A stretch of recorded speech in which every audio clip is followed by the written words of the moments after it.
আজ রান্না করলাম ময়দার তরকারি, যেটি খেতে অনেক টেস্টি হয়, কিন্তু আমি প্রথমবার রান্না করছি। তা মোটামুটি ভালোই হয়েছিল। প্রথমবার যেহেতু রান্না করেছি, ভেবেছিলাম যে কেমন হয়, তা দেখি মোটামুটি ভালোই হয়েছিল। হরে কৃষ্ণ বন্ধুরা, সকাল থেকে কি কাজ করলাম, কি রান্না বান্না করলাম, সব কিছু তোমাদের সাথে শেয়ার করছি। সকালবেলা প্রথমে ঘুম থেকে উঠে স্নান করে তারপর চলে গেছিলাম ছাদে। জামা কাপড় ছিল কালকে ধুয়ে দিয়েছিলাম, সেগুলো বিকালে মেলেছিলাম, জল ঝরে গেছিলো কিন্তু শুকায়নি, তাই সেগুলো আবার নিয়ে এসেছি, ছাদে মেলে দিচ্ছি এখন। আজ সকালবেলা থেকেই খুব সুন্দর ঝলমলে রোদ উঠেছে।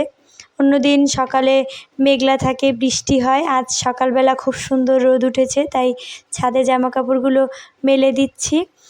কালকে সারাদিনই পুরো বৃষ্টি ছিল, বিকালে একটু রোদ হয়েছিল, তাই বিকালে জামা কাপড়গুলো ধুয়ে দিয়েছিলাম।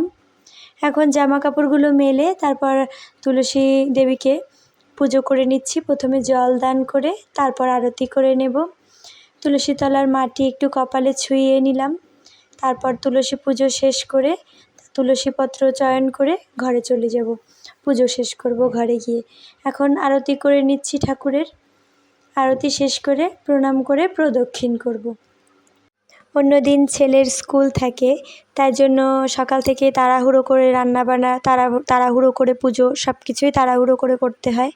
আর যেহেতু স্কুল ছুটি, শনিবার দিন, শুক্রবারও স্কুল ছুটি থাকে, তারপর শুক্রবার হচ্ছে মন্দিরে যাই, মন্দিরে যাওয়ার জন্য সেই তাড়াহুড়ো লেগেই থাকে।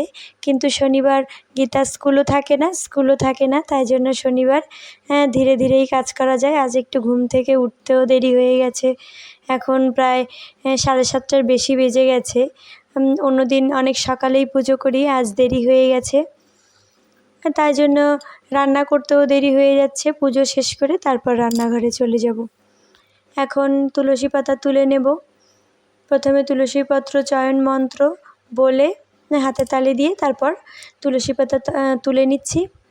প্রথমে রাধা তুলসী কয়েকটা তুলে নিয়েছি, আর এই পাশে কয়েকটি কৃষ্ণ তুলসী পাতাও তুলে নিচ্ছি।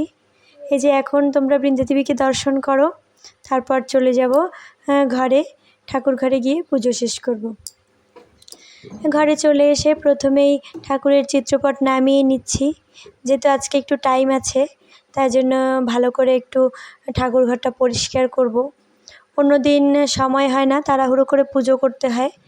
একটু ময়লা জমেছে সিংহাসনে, ধুলোগুলো মুছে তারপর পুজো শেষ করব।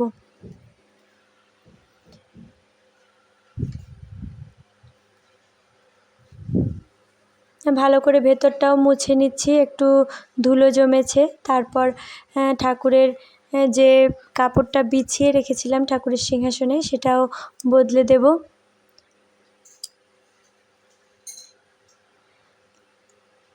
ওদিকে ছেলেও ঘুম, তাই জন্য কোনো তাড়াহুড়ো নেই, একেবারে ভালোভাবে পুজো করতে পারছি।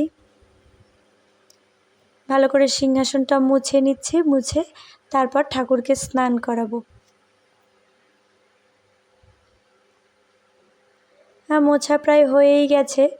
এরপর ঠাকুরের স্নানের জল তৈরি করে নেব।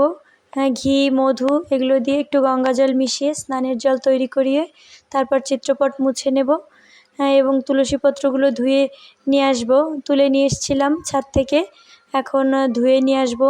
এটা সিংহাসন পরিষ্কার করা হয়ে গেলে তারপর তুলসী পত্রগুলো ঘরের থেকে জল নিয়ে ধুয়ে নিয়ে আসবো। মোছা হয়েই গেছে।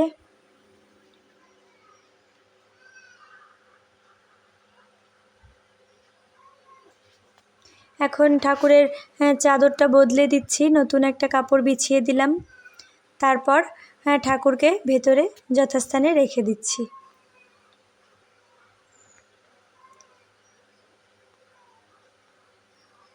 ঠাকুরকে যথাস্থানে রেখে তারপর প্রণাম করে তারপর স্নান করিয়ে নেব ঠাকুরকে।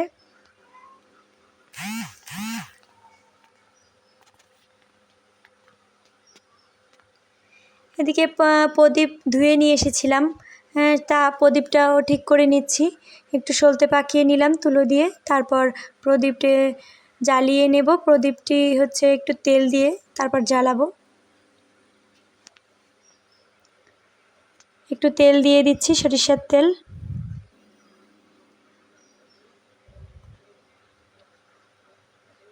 সরিষার তেল দিয়ে এবার প্রদীপটি জ্বালিয়ে নেব, আর একটা ধূপকাঠিও জ্বালিয়ে নেব একবারে।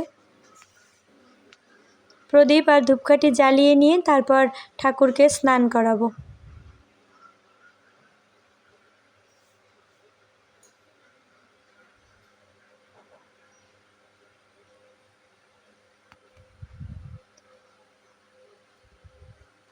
ধূপকাঠি জ্বালিয়ে নিয়েছি। এবার তুলসীপত্রগুলো এই যে ধুয়ে নিয়ে এসেছিলাম, এখন তুলসীপত্র, একটু ঘি, মধু আর গঙ্গা জল দিয়ে একটু চন্দন দিয়ে ঠাকুরকে স্নান করাবো। চন্দনটা আগে ঘষে নিচ্ছি। এই যে এখন আবার কিছু সময় পর ঠাকুরকে স্নান করানো হয়ে গেছে। ঠাকুরের তুলসীপত্র, ফুল সব কিছু দিয়ে সাজিয়ে নিয়েছি। সাজানো হয়ে গেছে। এখন ঠাকুরের জন্য ফল বানিয়ে নিচ্ছি। একটা শশা ছিল আর একটা কমলা ছিল, এইটাই দিয়ে দিচ্ছি ঠাকুরের ভোগে। এখন শশাটা বানিয়ে নিয়েছি, তারপর কমলা লেবুটা ছুলে ঠাকুরকে দিয়ে দিলাম। এখন একটা বাতাসা দিয়ে তুলসীপত্র দিয়ে যে ভোগ নিবেদন করে দিয়েছি। এখন ঠাকুরকে দর্শন করে নাও তোমরা। দেখো ঠাকুরকে কত সুন্দর লাগছে দেখতে ফুল দিয়ে সাজানোর পর। এখন এই যে রান্নাবান্না করতে চলে এসেছি। সকালে পুজো শেষ করে এখন বেশি কিছু করতে পারবো না, যেহেতু একটু দেরি হয়ে গেছে পুজো শেষ করতে, তাই ফেনা ভাত করেছি আর আলু সেদ্ধ দিয়েছিলাম ভাতের ভেতরে, আর একটু পটল ভাজি করে নিয়েছি। এখন সকালবেলা আলু সেদ্ধ, পটল ভাজি আর ঘি দিয়েই ফেনা ভাত খেয়ে নেব, তারপর আবার দুপুরে রান্না করব। এই যে কিছু সময় পর সকালের খাওয়া দাওয়া শেষ করে নিয়েছি। সকালের খাওয়া দাওয়া শেষ করে তারপর একটু ময়দা মেখে রেখেছিলাম অনেক সময় আগে, ঘন্টা 2 হয়ে গেছে। এখন সেই ময়দাটা একটু ভালো করে ধুয়ে নেব। আজকে একটু ময়দার তরকারি করব। যেহেতু প্রথমবারই করছি, আগে কখনো করিনি, চেষ্টা করে দেখি ততটা ভালো হয় কি না। প্রথমে ময়দাটা ভালো করে মেখে রেখেছিলাম, এখন 10-15 বার করে জল দিয়ে ভালো করে কষলে কষলে ধুয়ে ফেলে দেব। 1-2-3 বার করে জল প্রথমে যখন দিয়েছি পুরো সাদা জল একেবারে, এখন আবার অনেকটা সাদা কমে গেছে, জলটা স্বচ্ছ হয়ে এসছে। যে ভালো করে ধুয়ে নিচ্ছি। ধুয়ে নিই আর নিংড়াই, এরকম করে করে প্রায় 8-10 বার ধুয়ে নিয়েছি। যখন একেবারে জল স্বচ্ছ হয়ে গেছিলো তখন ভালো করে নিংড়ে তুলে নিয়েছি। এখন লেচি করে নিচ্ছি। ছোট ছোট লেচি করে একটু আলাদা আলাদা করেই রাখছি, যেহেতু গায়ের সাথে লেগে যায় নাহলে। এখন সকালবেলা পটল ভেজেছিলাম, সেই কড়াইতেই একটু তেল দিয়ে তারপর ময়দাগুলো ভেজে নিয়ে এখন আলু ভাজছি। আলু কেটে নিয়েছিলাম কিছু সময় আগে, এখন আলুটা ভেজে নিচ্ছি।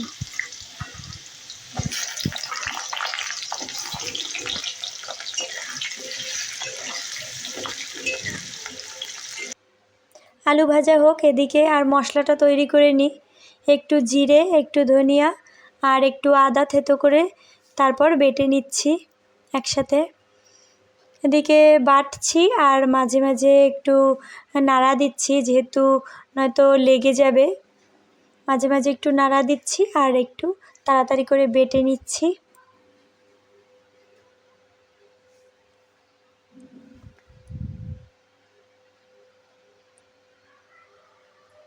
বেটে নিচ্ছি। আর সুপারি গাছ আছে, সুপারি গাছের যে খোল, সেই খোলটা কেটে রেখেছিলাম, ওইটা দিয়েই মশলা কাখি, যেহেতু হাত দিয়ে অনেক সময় মরিচ টরিচ বাটলে পরে হাত জ্বালা করে, এই জন্য সুপারি গাছের যে খোল হয় ওইটা বর্ষাকাল আসার আগেই কেটে রেখেছিলাম, যেহেতু বর্ষাকালে পাওয়া যায় না খুব একটা, বাইরে তো যাওয়া হয় না, এই জন্য আগে কেটে রেখেছিলাম। অনেকগুলো কেটে নিয়ে এসেছিলাম, এখন সুবিধা হয়। এখন তেলটা একটু কমিয়ে নিচ্ছি, যেহেতু অনেকটাই তেল ছিল। তেল কমিয়ে ওর ভিতরে জিরা, একটু দুটো এলাচ, একটু লবঙ্গ আর সামান্য একটু দারচিনি দিয়ে নাড়াচাড়া করে মশলাটা দিয়ে দিচ্ছি। মশলাটা দিয়ে ভালো করে নাড়াচাড়া করে সামান্য একটু জল দিয়ে কষিয়ে আলুগুলো দিয়ে দিয়েছি। তারপর এখন ঝোল দিয়ে দিচ্ছি। জল দিয়ে একটু জলটা ফুটে আসলে তারপর ময়দার যে বলগুলো ভেজে রেখেছিলাম ওইগুলোই দিয়ে দিচ্ছি। তারপর ভালো করে নাড়াচাড়া করে কিছু সময়ের জন্য ঢাকা দিয়ে রাখবো। এবার ঢাকা দিয়ে রাখছি। এদিকে ডাল সেদ্ধ বসিয়েছিলাম, সেদ্ধ হয়ে গেছে। এখন নাড়াচাড়া করে ঝিঙেগুলো দিয়ে দিয়েছি। আর এদিকে উস্তেগুলো ভালো করে ধুয়ে নিচ্ছি, উস্তে ভাজি করব। ভালো করে ধুয়ে কেটে নেব। ঢাকনাটা খুলে এখন দেখছি প্রায় হয়েই গেছে। সামান্য একটু গরম মশলা বেটে রেখেছিলাম, ওটাই এখন দিয়ে দেব ঝোলের সাথে মিশিয়ে। এখন ঝোলের ভেতরে দিয়ে দিচ্ছি গরম মশলাগুলো। নাড়াচাড়া করে তারপর আবার কিছু সময় আঁচ কমিয়ে ঢাকা দিয়ে রাখবো। প্রায় হয়েই এসছে।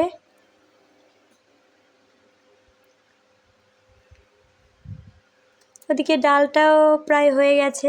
সামান্য একটু কাঁচামরিচ কয়েকটা চিড়ে রেখেছিলাম, সেটাই দিয়ে দিলাম ডালের ভেতরে। ঝোলটা নামিয়ে নিয়েছি। একটু ঝোল বেশি রেখেছি যেহেতু ময়দার বল টেনে নেবে। কিছুটা ঠান্ডা হলে ঝোল কিছুটা কমে যাবে। এদিকে তেল গরম করে উস্তেগুলো দিয়ে দিচ্ছি।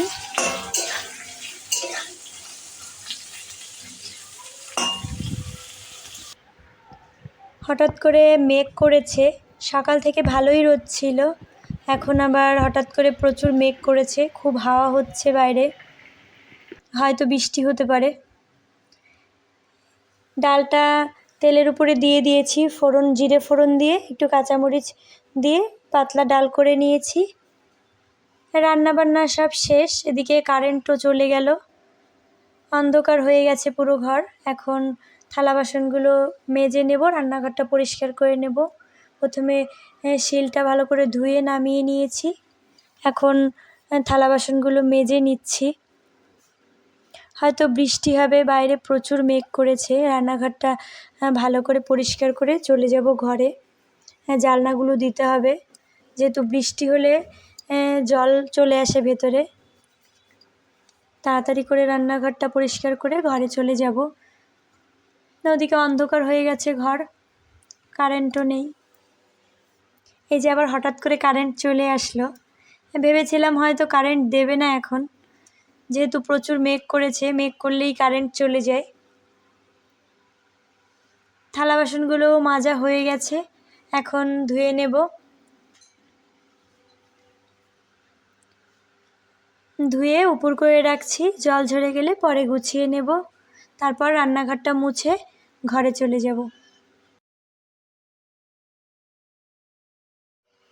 ধ্রুব অনেক সময় ওর বাবার সাথে বাজারে গেছে, আসার সময়ও হয়ে গেছে, হয়তো এখনই চলে আসবে। বাইরে মেঘ করেছে, তাই জন্য একটু চিন্তাও হচ্ছে, যেহেতু ছাতা নিয়ে যায়নি। ওকে বন্ধুরা, আজ এ পর্যন্তই। দেখা হবে পরের ভিডিওতে।